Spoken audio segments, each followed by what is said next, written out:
شاعر میر انیس 11ویں جماعت 1802 سے 1875 عیسوی ابتدائی زندگی ادبی خدمات انداز بیان شاعرانہ اسلوب مجموعہ کلام اشعار مرثیہ نگاری میر انیس اردو زبان کے عظیم مرثیہ گو شاعر تھے جنہیں مرثیہ نگاری میں اعلیٰ مقام حاصل ہے۔ ان کا اصل نام میر ببر علی تھا، لیکن وہ میر انیس کے نام سے مشہور ہوئے۔ ان کا تعلق لکھنؤ کے ایک علمی اور ادبی گھرانے سے تھا جہاں اردو شاعری کا ماحول موجود تھا۔ ابتدائی زندگی میر انیس 1802 میں فیض آباد ہندوستان میں پیدا ہوئے۔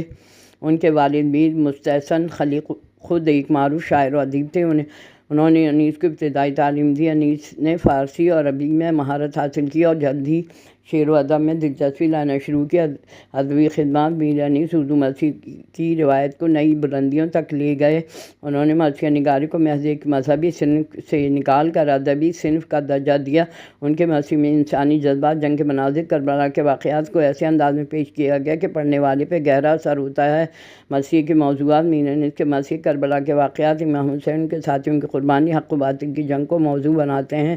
ان کے اشعار میں جزیات کی تصویر کشی، میدان جنگ، لباس اور ہتھیاروں کی باریکیوں کا بیان ہے، جذبات کی عکاسی ہے، دکھ درد، شجاعت، محبت کے جذبات، زبان و بیان کا بہترین استعمال، سادہ مگر دلکش انداز بیان۔ میر انیس کے کلام میں منظر نگاری، تشبیہات، استعارات اور جذبات نگاری کا اعلیٰ نمونہ نظر آتا ہے۔ وہ اپنے اشعار میں سلاست، روانی کے ساتھ فلسفیانہ گہرائی بھی پیش کرتے ہیں۔ ان کے مرثیوں میں کربلا کی جنگ کے مناظر اس طرح پیش کیے گئے، قاری سامع خود کو واقعات کے درمیان محسوس کرتا ہے۔ اہل بیت کی عظمت، شجاعت کا کردار، حق و باطل کی جنگ کا فلسفہ، امام حسین کے قربانی کے واقعات کو پیش کیا گیا ہے۔ میر انیس کو اردو مرثیہ نگاری کا امام کہا جاتا ہے۔ ان کی شاعری نے اردو ادب کو ایک منفرد صنف دی اور یہ ثابت کیا کہ مرثیہ محض مذہبی جذبات تک محدود نہیں بلکہ ادب کی معراج ہے۔ وفات میر انیس کی آخری زندگی لکھنؤ میں گزری، 1874 میں وفات پائی۔ ان کے مرثی یہ آج بھی مجالس و عزا میں پڑھے جاتے ہیں۔ شاعرانہ اسلوب میر انیس کے شاعرانہ اسلوب ان کے فنی مہارت گہرے جذبات کا آئینہ دار ہے۔ خصوصیات درج ذیل ہیں۔ نمبر 1، تصویر کشی۔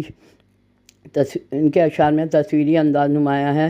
اس طرح بیان کرتے کہ قاری سامع کو واقعات سامنے دکھائی دیتے ہیں۔ جزیات نگاری میر انیس کربلا کے میدان، لباس، ہتھیار، کرداروں کی باریکیوں کو نہایت خوبصورتی سے بیان کرتے ہیں۔ یہ جزیات ان کے مرثیوں کو حقیقت کے قریب تر بناتی ہے۔ مثال، صرف جذبات کی گہرائی۔ ان کے اشعار میں انسانی جذبات کی گہرائی محسوس ہوتی ہے، دکھ درد، بہادری، قربانی، وفاداری، سامع کا دل بھر آتا ہے۔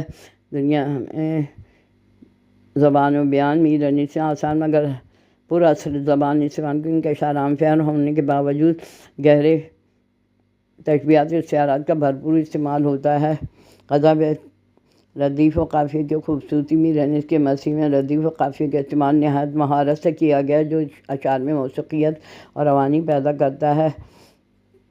چرچا ہے جس کا آج زمین و زمانے میں مناظر کی وسعت، وہ اپنے اشعار میں مناظر کو وسعت اور تفصیل کے ساتھ بیان کرتے ہیں۔ میدان جنگ کے ہولناکی، شہادت کا عظیم لمحہ اور اہل بیت کا وقار سب ان کی شاعری میں جھلکتا ہے۔ مثال، وہ شمر ظلم کا، وہ دشت بلا کی گرد۔ مذہبی اخلاقی تعلیمات میر انیس کے اشعار صرف واقعات کا بیان نہیں بلکہ ان میں اخلاقیات، مذہبی تعلیمات بھی شامل ہیں۔ حق و باطل کی جنگ اس طرح پیش کرتے ہیں کہ سامع کے دل میں حق کی حمایت کا جذبہ پیدا ہو، سر پہ دے دیا خدا کے لیے اپنے دین پر رہتی دنیا تک امر۔ میر انیس کا شاعرانہ اسلوب نہ صرف ان کے عہد کے لیے بلکہ آج بھی ادب کے لیے شرح راہ ہے، فن کی بلندیوں کا ثبوت ہے۔ کلیات میر انیس، میراثی انیس، علامت انیس، تصانیف، کربلا کے میدان کی تصویر کشی، تیرے آپ پہ پہرا دیتے ہیں، شہادت کی عظمت، حضرت عباس رحمۃ اللہ علیہ کی بہادری، وفاداری اور حق پرستی۔ نمبر 5، امام حسین کی قربانی، امام حسین رحمۃ اللہ علیہ کی قربانی۔ نمبر 6، حق و باطل کی جنگ کا بیان، 7، اہل بیت کی عظمت، شجاعت کا اظہار۔ نمبر 8، نمبر 9، ظلم کے خلاف پکار۔ نمبر 10، غم حسین کا بیان۔